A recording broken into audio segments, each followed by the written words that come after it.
Welcome to the J. Scott Outdoors podcast. Today we have my friend Mike Hancock of Burnt Timber Outfitters on the line. Mikey, how you doing? I'm doing great, Jay. How are you doing?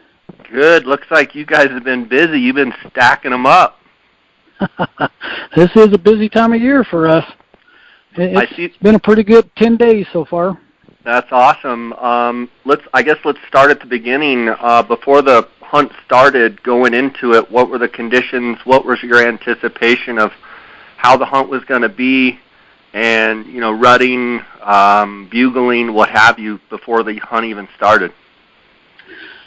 Well, this year, it's no secret, it's probably one of the worst droughts that I've ever seen. Conditions were spotty in a lot of areas. We were spread out over 4 or 5 different units, 4B and 3C and 3B in Unit 1. Obviously, Unit 1 looked the best by far. Upper 3B and some of that higher stuff in 3C looked pretty good, but the lower stuff was in dismal condition at best. As far as antler growth goes, we're hoping it to be just an average year, but from what I've observed personally, it's been below average. A lot of bulls that look to be 20% or so less. There were some big bulls to be found. There's obviously not as many of them. We're fortunate enough to live in Arizona, and as long as you can hunt Arizona, you're always going to be able to find some big bulls. Just not multiple big bulls in these units. They're really hard to dig out this year, is what I've observed. But overall conditions have been fair at best. Heavy monsoons, was it real spotty in a lot of ththose units, 3C, 4B, 1, heavy in some areas, spotty in others? Exactly. You can drive for 5 or 10 miles in some of these units, and every tank will be full, and then you'll go 5 or 10 miles, in a different direction, and there won't be water in any of the tanks. The middle part of these units, the elevation 5,000 feet, down off the Mogollon Rim and all that, they didn't get a lot of these big storms. They were definitely isolated and spotty up here in some of these units that we're hunting. That can be a plus this time of year, though. We've been sitting some water this week and have had some success with bulls coming in and cows coming in this week to water, so we've worked it to our advantage this year. You just got to be able to dig that water out and find those tanks that are getting hit. Tell me about this bull with this kickstand dropper-looking thing coming off his right main beam. Awesome-looking bull. Yeah, we were fortunate enough last week to harvest a bull in 3B, archery bull that had a 24-inch flyer off the back of his right horn. There by his G3. I actually got the best look at him 2.5, 3 weeks ago. I ran into some hunters up there, and when they'd seen we'd harvest them, they actually had pictures of him. He'd been there all summer. I didn't really get into that area until a couple of weeks before the rut started, and he was in there then. But just fortunate to be able to harvest an animal like that. He had around a 330 main frame with a 24-inch flyer kickstand. So the hunter was excited as can be. He actually hunted with us last year. He drew back-to-back tags and was able to harvest that bull. It was a good day. That's fantastic. That bull, from the time you saw him and getting him on the ground, did he bugle a lot? Did he come to water? How did it kind of go down? No, he bugled that morning. There was a lot of people driving through that area. One thing that, that I like to do, if you're going to go to an area to hunt, get out of the pickup and spend time walking. We had walked for probably close to 40 minutes in there, and maybe not covering a lot of ground, but just listening. And he probably only bugled 5 or 6 times before it got light enough, but we were within 200 yards of him and just got on him right at daylight, and were able to get an arrow in him. So that's awesome. For the listeners out there, to check out Mike's Instagram, it's Mikey, MIKEE_BTO, and then also at Burnt Timber Outfitters with his partner Daniel Franco and his son Devin Hancock and Jay Lewis and the whole team. Mike, so that was in 3B, and then I believe you were also in Unit 1, and you were bouncing around 3C. Conditions, you said Unit 1 is a little bit better. Is that just because of the high country and they typically get a little bit more rain? Talk a little bit about the conditions in 4B, 3C, Unit 1, and maybe the differences this year. Yeah, Unit 1 always gets, more consistent rains. 3B and 4B and 3C are every year just spotty. You get rains you get chance of rains every 3 or 4 days. But Unit 1 and 27, they just tend to get rain day after day, or every other day. It's definitely a lot more drought resistant, and the bulls have a little better chance up there of finding a few better bulls. I didn't spend a lot of time in Unit 1. I actually have had a sheep tag in 27 this year, so I have spent some time up there this summer, and the bulls aren't quite as good, than they've been in the past. Maybe 10 to 15% off compared to down in some of our country. I think Jay harvested a bull in 3C this year that he thought was in there last year, and he was considerably smaller than what he was last year. So Unit 1, Unit 1 just more consistent rains. It's always gonna be a little bit better. And then 3C is probably the second best. You get those reservation bulls that come off 3C that we're pretty famous for in that unit. 3B is more reliant on the resident bulls. There are a few bulls that come over from the Fort Apache side, but there's just not that much room up there for them to grow and to move down like it is in 1 and 3C. And then 4B looked pretty rough this year? 4B was extremely rough. Yeah. Dismal. Dismal is a good word for 4B. They didn't, hunters in there didn't even really have the opportunity. I'm sure Franco can shed a little bit more light on this, but they really struggled down there with even to get bulls to work to calls. A lot of bulls, but a lot of really small bulls, just raghorn type stuff. But it was spotty at best, just a few pockets of bulls, and where the pockets with bulls were, there'd be 5 or 6, hunters in there trying to battle out what bugles they could get. So, 4B, it was a struggle at best in that unit. Let's talk a little bit about bugling before the season. In 1 and 3C, typically before these seasons, they're kind of cranked up a little bit and they kind of lull out. How did the bugling go early? I mean, we have 5 or 6 days left in the archery season, but from the beginning, were they on, or was it lackluster? What was your take on the bugling where you were? Yeah, my observation, I spent most of my time in 3B with the hunters that I've got up there. It started pretty close to, usual time, that first week of September. Started off pretty good, but then we had that real big heat spell. The first weekend of archery elk in 3B, I saw 90 degrees. Wow. On my pickup, as we were going out to hunt some of those afternoons. The evenings were only cooling off to 55, 50 to 60, which is not good at all. It definitely shut down, quite a bit of activity. We had that cool down in the middle of the week that kind of spurred on and really got things going well, but it's kind of warming back up again. I just came off the mountain again, and it was 81 when I got home. So wow. We're really battling those high temperatures. If they'll lay down a little bit, I think these elk will really take off and go again. But it might be a little bit later. The rut might be a little bit later this year by maybe a week or so. But I noticed overall when I was coming back in, the moon's getting pretty bright. It seems like the activity here is picking up every day. Little tips for those guys out there listening: when the conditions are getting hot again like they are, What what kind of tips I have for the moon? Well, no. What tips for when the archery hunt's getting warm, and what should people be doing on these last 5 or 6 days if they're trying to fill their archery tag? In your opinion? I really like to hammer. You'll get some movement during the middle of the day.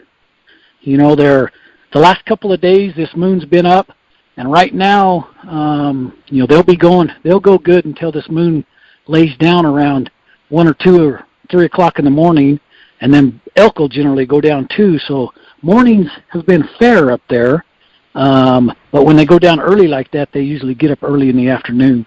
So, as long as it's not really hot, we sat some water during the middle of the day and got a little bit of activity. Not a lot, but we did get some. But, those bulls will get up and they'll move a little bit to maybe a cooler spot, and, they'd kick off and bugle for 30 or 45 minutes or maybe hit a wallow or something like that. But definitely you hope they get going in the afternoons if the temperatures can stay down. So spend a lot more time in the afternoons, not just go back to camp and wait for the normal, let's go out at 4 o'clock type thing. Get out and spend some time out there in the middle of the day, and try to look for those pockets where those bulls will get up and move around and stir each other up and get to bugling. That's good stuff. From what you've seen, like our drought in 96, 02, 06, where do we compare across the board in your opinion? Very similar to those years, not as bad or worse? No, very, very similar. If not, maybe a little bit worse in some areas. I have personally not been in 4B, but I hear 4B looks as bad as it has, from that middle of the country down into that lower parts of 4B that we usually can chase and harvest some elk in. But it's every bit as bad or worse than I've seen it since in my times, and I'm 49 years old. So one thing with these early rifle hunts coming starting next Friday, I assume you're going to be in one of the units chasing bulls around. How do you anticipate that hunt going for those people out there listening with early rifle tags? Sounds like they might hit it just perfect. Oh, I think they will. Generally, our favorite time is that last week, the 22nd, 23rd. That seems to be the peak. Just here in the last couple of days, I've heard cows be a lot more vocal, which in turn, the elk are always, a little bit more. I've heard and seen quite a bit of activity around cows, really getting pushed hard, and even some breeding taking place. So, with my prediction of the rut being a week or so behind, that early rifle hunt should hit perfect. Have this pressure of all these archery hunters, leave it for the first couple of days, and it might really take off and just blow up and be really good. What have you seen out there, and what are you hearing from all your guides and stuff, broken antlers? Unit 3B, I have only seen 1 or 2 bulls with broken horns, so it's not too bad. 3C is already starting to break up, and up in Unit 1, I haven't heard of a lot of broken bulls. The hunters that we have up there, aren't saying that they're seeing a lot. So, and that right there is a telltale, sign of how far the rut is along. Usually that really 3 or 4 hard days of rutting and fighting, you'll just snap of a finger, you'll start to see, the horns break. Yeah. When those cows are really coming in. So we're not there yet. Yeah, we're not there yet. I want to take a quick break here to thank the sponsors of the podcast. I want to thank GoHunt.com, the gear shop. Cody Nelson is the optics manager. He's the glassing guru, optics authority. If you have any optics needs, whether it's binos, spotting scopes, rifle scopes, tripods, any gear in the GoHunt gear shop, give Cody a call, 702-847-8747. Now, he's extension 2. He hasn't worked his way up to being extension 1 yet. He is extension 2, and I love giving him a hard time about that. Or you can email him at optics@gohunt.com. So any optical needs, give Cody a call. I want to thank GoHunt.com for their sponsorship. I also want to thank KUIU.com. That's KUIU.com for their sponsorship. We're all still suffering from the tragedy of Jason Hairston, the founder, passing away. And KUIU, the company, appreciates all the support that the KUIU Nation has given them. And I've gotten a ton of feedback from people saying that they love KUIU even more and that they're going to support the company, and KUIU appreciates that. I appreciate their sponsorship. Also, CanyonCoolers.com. Use the JScott promo code. You're going to get a 10% discount on all Canyon Coolers. So go to CanyonCoolers.com. Order today. Mikey, I see we're talking elk. We're talking early rifle elk. You're anticipating a good season. I also noticed that you've got antelope here on your page. Looks like a really nice buck. How was the antelope season? Yeah, that's my brother-in-law, Patrick Austin, that waited 24 years to finally draw that tag. Extremely fortunate. We found that antelope just 4 or 5 miles from my house here west of Snowflake in Unit 3C. I don't know how he's managed to survive as long as he has. You know, that unit gets hunted pretty good, and it's not a very big unit for antelope. And we started watching him about a month ago and religiously watched him almost every day, either my brother-in-law or myself, and we managed to harvest him opening day, and he scored 88 and 4/8 Yeah, he looked inches. like a tank. For a local buck, and you know, that's a world-class antelope in my mind, and it couldn't happen to a better guy. He'd waited a long time for that tag, and it was a great hunt with family and friends. I had Devin and my grandson out there spotting on the hill, and we belly crawled for 150 yards and harvested that buck opening day. So it was just a great day and a great time.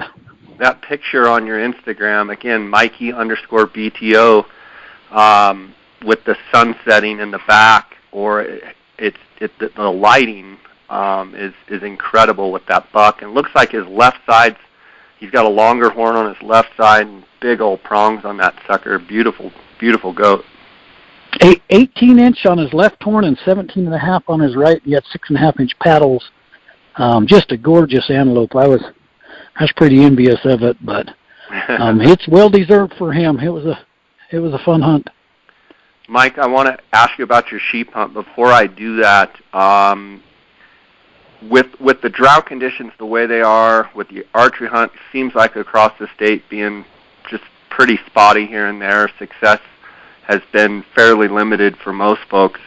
Moving into the early rifle season, and then those people out there listening with those late rifle tags, is there any silver lining in your mind to maybe a lackluster rut and maybe antler growth being down? I mean, do you feel like the potential of tons of broken antlers, or do you think that maybe if they don't rut as much, maybe the late hunts, they won't be broke up as much? What are your thoughts? Well, you know, everything you just said there, spot on. You know, we could definitely see a lot of broken horns coming up here. I think the key to it, and what my game planning going into the muzzleloader hunter that I have, is we're just going to be patient. You know, something, obviously the longer, you know, we've killed some of our best bulls 3 and 4 days in to that hunt because the pressure seems to come off. I think the bulls generally will get to bugling. You know, you go from 100 bow hunters in there, plus all their buddies that are running around and helping, trying to look for bulls, down to, you know, 20 people hunting. I think patience is just going to be the key. And then as far as if you're fortunate enough to find, you know, a good 350 to 370 type bull, you know, more power to you. But just you know, plan on, you know, sticking it out and grinding it out. That's the hardest thing for a lot of these hunts is just, you know, going in and planning on staying there 5, 6, 7 days. You know, you can always shoot that 330 bull on the 6th day, you know, rather than laying him down on the 2nd day of the hunt and just grinding and grinding. That's the hard part, is keeping these hunters, you know, these clients and whatnot that we got motivated and just to keep pushing and pushing until, you know, it changes in a matter of minutes. Out steps a a giant. You're able to harvest him. So, I know. Running around there with you and Franco over the years, some of those bulls that I was able to beat with you guys on, with your clients and what have you. I mean, we didn't shoot them till late, in the hunt, and most people would have just shot because they're fearing they're not going to get one. And you and Daniel kind of sticking to it and getting those target bulls that you're after. I mean, that's great advice that you give for sure. Yeah, patience is a great attribute to have, if you're hunting, and not pushing and not, that and being resilient and not giving up are both great attributes when it comes to hunting. And I don't know. That's just about your sheep tag. You harvested your desert bighorn, and now you're going to get to hunt the Rocky Mountain.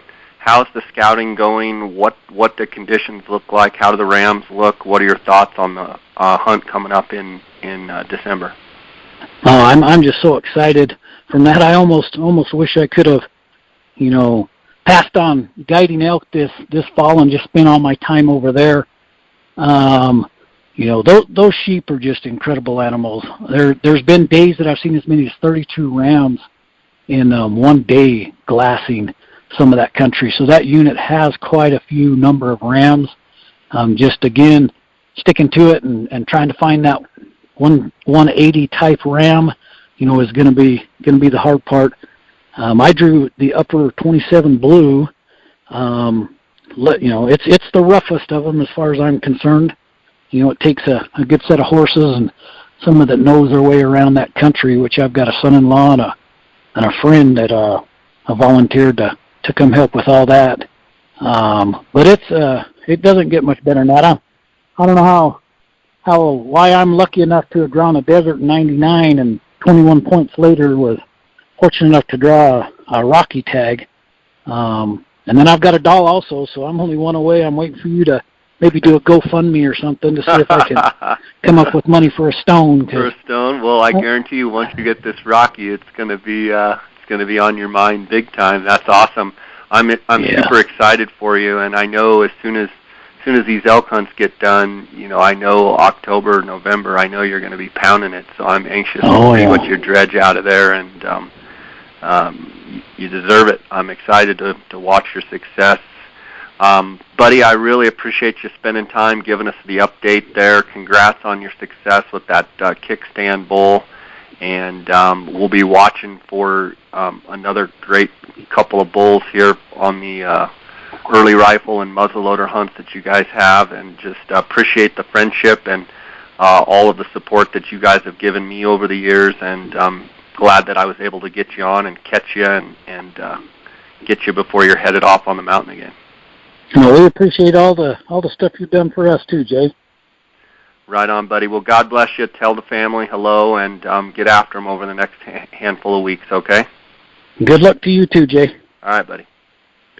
Bye. Bye-bye.